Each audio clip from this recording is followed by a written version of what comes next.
Ravi. Dr. Ravi works as an industrial hygienist in KNPC. He has worked earlier in Chennai Petroleum Corporation for over 10 years. He has worked at Heavy Engineering Industrial and Shipbuilding Company, HASCO, for 5 years.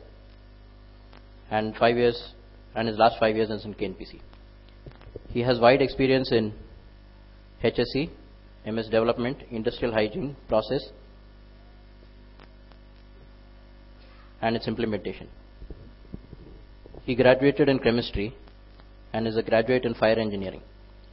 He is certified by American Board of Industrial Hygiene and is a professional practitioner of industrial hygiene and also a board of the Certified Safety Professional of US.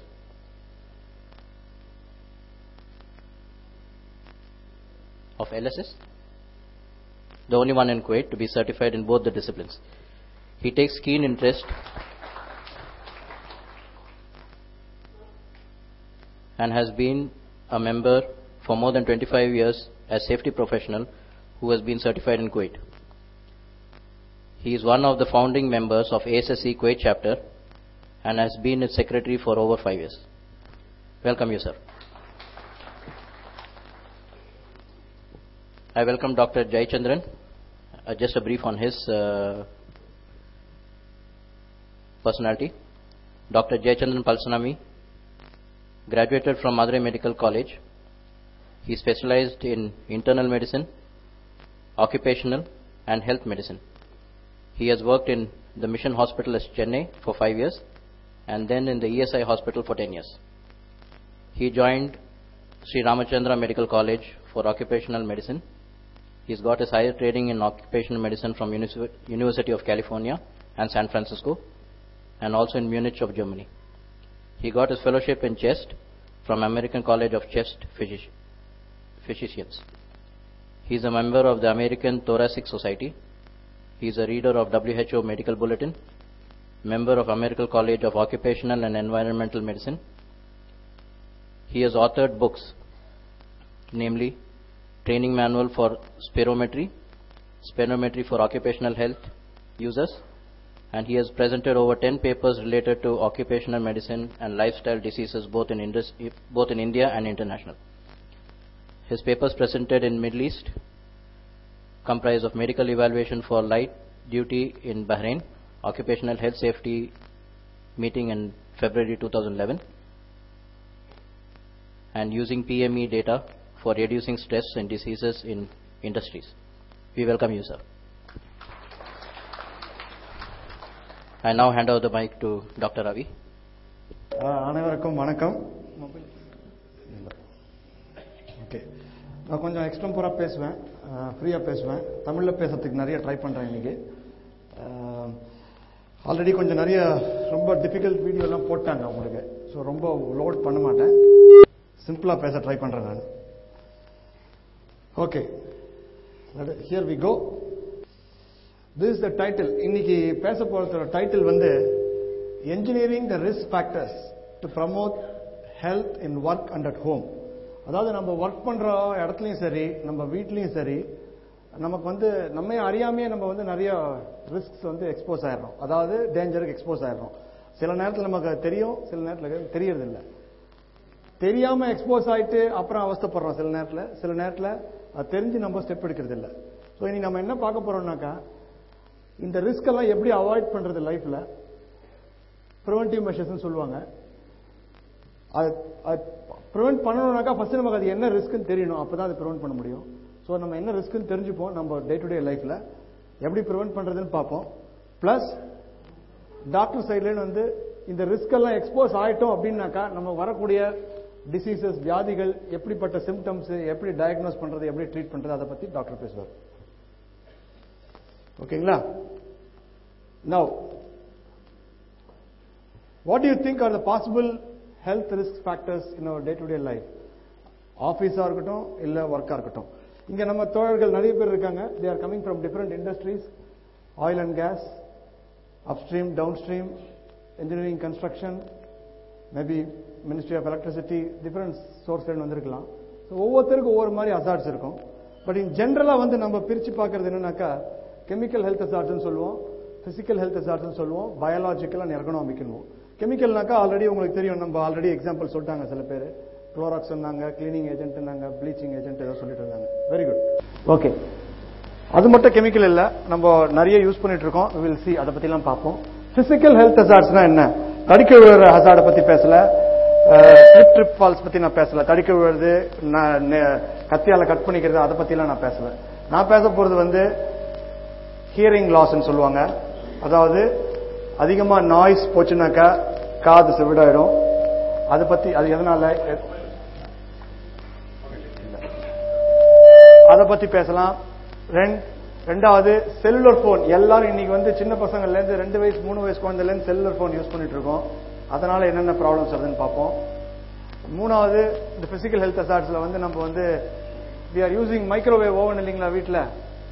நிறைய email அப்பப்ப பாப்பீங்க, மைக்ரோவேவ்ல cook பண்ணா danger, food வந்து atomise ஆயிடுறது, அது ஆயிடுறது, இது ஆயிடுறது, 1000 மெயில் பாப்பீங்க. அதை பத்தி கொஞ்சம் பேசலாம். ஓகேங்களா? அதே மாதிரி ஹீட், சம்மர் சீசன்ல எப்படி மேனேஜ் பண்றது, அது இதெல்லாம், all these things are called physical health hazards. Biological health hazards, வீட்டுல என்ன பாசிபிள், ஆபீஸ்ல என்ன பாசிபிள், அதை பத்தியும் பார்ப்போம். I can talk probably 90 decibels, no problem. Then ரெண்டாவது நம்ம வந்து எர்கனாமிக் ஹசார்டும் பார்ப்போம். எர்கனாமிக்னா வீட்டுல கம்ப்யூட்டர் யூஸ் பண்றீங்க, லேடிஸ் வந்து வெரி ஃப்ரீக்வென்ட்லி நீங்க மேல லிஃப்ட் பண்ணி சாமான் எடுப்பீங்க, குனிஞ்சு லிஃப்ட் பண்ணுவீங்க சாமான, போன் பேசிட்டே இருக்கலாம். Okay, all these things computer work பண்றது. சின்ன பசங்க எல்லாம் வந்து ஒரு பக்கம் வந்து மானிட்டரிங் இருக்கும், கம்ப்யூட்டர் மானிட்டரிங் இருக்கும், இங்க ஒர்க் பண்ண கை திருப்பிட்டு ஒர்க் பண்ணுவாங்க, இல்ல மானிட்டர் ஒரு ஹைட்ல இருக்கும், இப்படி பார்ப்பாங்க. அதெல்லாம் நம்ம பார்க்கலாம். சோ பொதுவா வந்து நம்ம டே டு டே லைஃப்ல என்னென்ன ஹெல்த் ஹசார்ட்ஸ் இருக்கு, இது எப்படி நம்மள அஃபெக்ட் பண்றதுங்கிறது நம்ம ஃபர்தரா பார்ப்போம். ஓகேங்களா? So objectives are this: health impact, preventive measures, understand various diseases end points and managing such diseases. Doctor இது ரெண்டுத்தை பத்தி அதிகமா பேசுவாரு. நான் வந்து இந்த 2 அப்ஜெக்டிவ் பத்தி கொஞ்சம் அதிகமா பேசுவேன், கொஞ்சம் அதிகமா பேசுவேன், நிறைய பேச மாட்டேன். ஓகே, ஆல்ரெடி இதை பத்தி உங்களுக்கு சொல்லிட்டேன். Work or at home, these are the possible health hazards.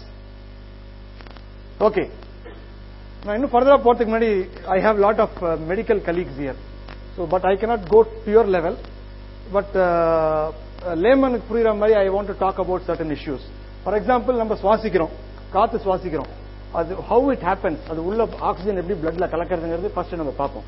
அதோட எஃபெக்ட் என்ன, அது how important it is, அது எவ்வளவு இம்பார்ட்டன்ட், அது ஆக்சிஜன் போய் bloodல கலக்கிறது, கெமிக்கல் எக்ஸ்போஸ் ஆச்சுன்னா எப்படி ஆகுங்கிறது நான் உங்களுக்கு எக்ஸ்பிளைன் பண்றேன்.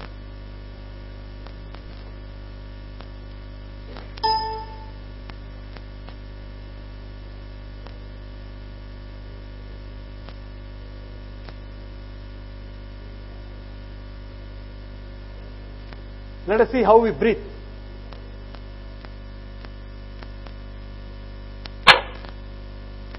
இத ஹியூமன் ரெஸ்பிரேட்டரி சிஸ்டம்னு சொல்லுவாங்க. நான் ஒவ்வொன்றா இங்க மூவ் பண்ணுவேன், அப்ப அங்க அந்த பார்ட்ஸ் வரும். I will explain exactly what it is. You know very well nose. I don't have to explain to you. Mouth, throat, esophagus னுவாங்க, foot pipe க்கு போறது, voice box, wind pipe. இது very important. இது பாருங்க, whatever நம்ம என்ன சுவாசிக்கிறோமோ, whatever we are inhaling, it's very important. It goes through something called wind pipe. It goes to 2 lungs. There are 2 lungs for each of us. Okay, இது போறது பாத்தீங்களா, இது bronchial tree பேரு. இது போய் ஃபர்தர் வந்து நம்ம ட்ரீல வந்து சின்ன சின்ன களைகள் போற மாதிரி it goes into your lungs. அது கடைசியில இப்ப நெக்ஸ்ட் ஸ்டெப் நீங்க பாத்தீங்கன்னா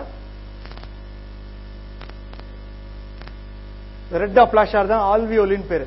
அதாவது வாட் எவர் வி இன்ஹேல், ஆக்சிஜனா இருக்கட்டும், கெமிக்கல் வேப்பரா இருக்கட்டும், எது இன்ஹேல் பண்ணாலும் இது வழியா போயிட்டு இங்கேருந்து வந்து it mixes with the blood. இந்த ஆல்வியோலின் பேரு சாக்னு ஒரு சின்ன பேக் மாதிரி இருக்கும், அது வழியா போய் it mixes with the blood. Let me show you that.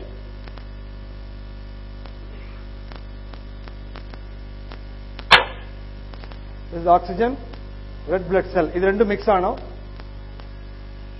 You can see here in the alveoli saccharine oxygen போய் இந்த bloodல mix ஆகி போறது. Then only blood will get adequate oxygen. இது நார்மல் ஹெல்த்தி ஹியூமன் பீயிங்க்கு இப்படி நடக்கணும். Suppose you are expose to lot of dust expose ஆயிடுறீங்க, இல்ல லாட் ஆஃப் கெமிக்கல் வேப்பர்ஸ் ஆயிடுதுன்னு வச்சுனாக்கா, டஸ்ட் போய் என்ன ஆகும், டஸ்ட் வந்து இந்த மெம்பரேனை கிராஸ் பண்ணாது, டஸ்ட் போய் இந்த இதுல போய் தங்கிடும். அப்படியே டஸ்ட் போய் தங்கிச்சுனாக்கா ஸ்லோலி ஒரு பீரியட் ஆஃப் டைம் உங்களுக்கு வந்து டஸ்டோட கெமிக்கல் இதை பொறுத்திருக்கு, நேச்சரை பொறுத்திருக்கு என்ன மாதிரி வியாதி வருங்கிறது. இல்லாட்டி ஸ்லோவா வந்து உங்களோட lung capacity will start reducing down. இதே கெமிக்கல் வேப்பர் நீங்க இன்ஹேல் பண்ணீங்கன்னா it will go and directly mix with the blood. Depends upon அது பிசிக்கல் கெமிக்கல் ப்ராப்பர்ட்டிஸ் நிறைய இருக்கு, நான் அதுக்கெல்லாம் போல நான். சோ இம்பார்ட்டன்ட் என்னன்னாக்கா நீங்க சுவாசிக்கிறது எல்லாமே ஒன்னு லங்ஸுக்கு போகும், போய் தங்கிடும், டஸ்ட் பார்ட்டிகலா இருந்தாக்கா, இல்ல it will go to your blood. For example நீங்க வீட்டுல யூஸ் பண்றீங்க, கெமிக்கல் யூஸ் பண்றீங்க, குளோராக்ஸ் யூஸ் பண்றீங்க, நெயில் பாலிஷ் யூஸ் பண்றீங்க. நான் இன்னைக்கு ஒரு எக்ஸாம்பிள் கூட எடுத்து வந்திருக்கேன், nail polish. I will talk to you about it. உங்களுக்கு காமிக்கிறதுக்காக எடுத்து வந்தேன். ஓகே, நெயில் பாலிஷை திறந்தீங்கன்னா இம்மீடியட்டா வீடு ஃபுல்லா வேப்பர் வரும். அது எங்க போறது? அந்த வேப்பர் எல்லாம் நேரா பிளட்டுக்கு தான் போறது. அதுல என்னென்ன கெமிக்கல் இருக்கு அதெல்லாம் நான் உங்களுக்கு ஃபர்தரா சொல்றேன்.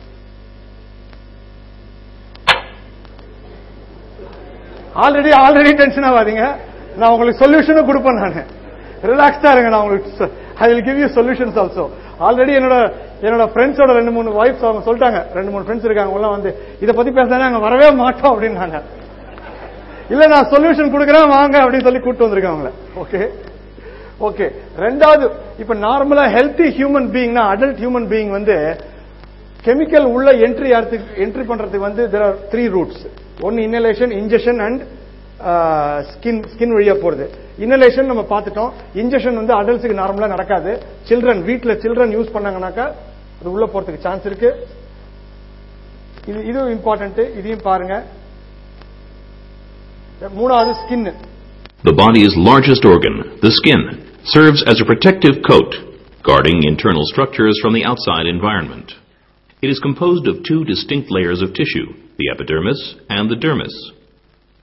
The epidermis consists of an outer sheet of dead cells called the stratum corneum, and a deeper section of rapidly dividing cells called the basal layer. When dead cells of the stratum corneum are damaged or scraped off during body activity, cells from the basal layer rise to replace them. The epidermis serves as the body's initial barrier to invading foreign substances. Directly below the basal layer is the thicker dermis layer, made of dense connective tissue. Embedded within the dermis are several kinds of important sensory receptors, including thermoreceptors, which detect temperature change, Meissner's corpuscles, which are sensitive to touch, and free nerve endings which detect pain and tissue damage. The dermis also contains many other structures, including sweat glands, hair follicles, and blood vessels.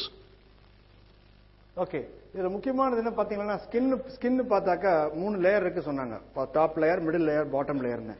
நம்ம use பண்ற கெமிக்கலை பொறுத்து இருக்கு. அந்த chemical வந்து கரோசிவிட்டின்னு சொல்லுவாங்க. அதாவது புண்ணாக்கக்கூடிய தன்மை இருந்ததுனாக்கா அது கெமிக்கலோட தன்மையை பொறுத்து இருக்கு. நீங்க வீட்டுல குளோராக்ஸ் யூஸ் பண்றீங்க இல்லீங்களா, இந்த குளோராக்ஸ் டைரக்டா ஸ்கின்ல பட்டுதுனாக்கா it can result in dermatitis, allergy, இது மாதிரி கிரியேட் ஆகலாம். அது கான்சென்ட்ரேஷனை பொறுத்து இருக்கு. நார்மலா அபவுட் 5%, 5.5% சொல்லுவாங்க. அது டைரக்டா கண்ணில் படக்கூடாது, டைரக்டா கையில படக்கூடாது. நீங்க அந்த கெமிக்கல் அந்த கண்டெய்னர் லேபிள் எடுத்து படிச்சு பாத்தீங்கன்னா அதெல்லாம் அதுல போட்டிருப்பாங்க. நார்மலா நம்ம அதெல்லாம் எதுவும் படிக்க மாட்டோம், டைரக்டா யூஸ் பண்ணுவோம். ஓகேங்களா? சோ ஸ்கின் அஃபெக்ட் ஆகிறதுக்கு நிறைய சான்ஸ் இருக்கு இந்த மாதிரி கெமிக்கல்னால.